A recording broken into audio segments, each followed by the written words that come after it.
Zelensky's dizzying U-turn is the latest zigzag in a presidency full of them. Before he became president, Volodymyr Zelensky played Napoleon in a comedic film that portrayed his character as a headstrong idiot who refused to change course even as he led his army to ruin.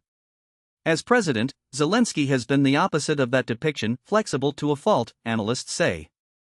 He has repeatedly reversed decisions on appointments and policies, creating confusion and personnel churn that risk undermining wartime leadership.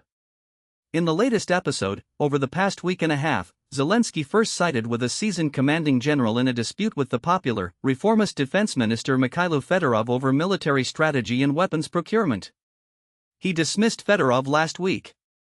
Then, late Tuesday, he fired the general and appointed a younger military chief who was allied with the ousted minister.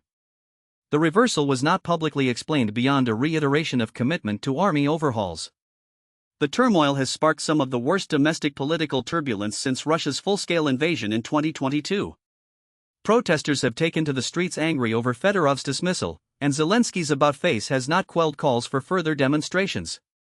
To Zelensky's allies, his willingness to listen to public opinion and make U-turns demonstrates the strength of Ukrainian democracy and contrasts sharply with autocratic Russian governance. Nearly 4.5 years into the war, and 7 years into his presidency, a majority of Ukrainians still say they trust Zelensky as a leader. But critics argue his frequent swerves project weakness when steadfast leadership is needed. One view is that he carries show business instincts into politics, playing for the loudest applause and zigzagging in search of approval. Orija Lutsevic, head of the Ukraine program at Chatham House, said the good news is that he course corrects, but the bad news is how often and blatantly he does it, adding that he bends, has doubts, and is unsure of himself.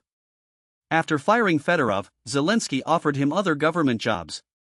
On Thursday, after days of speculation, Fedorov stated he would accept only a return as defense minister, saying no other role carries the actual authority to fight corruption in weapons purchases, modernize the army, and finish other initiatives.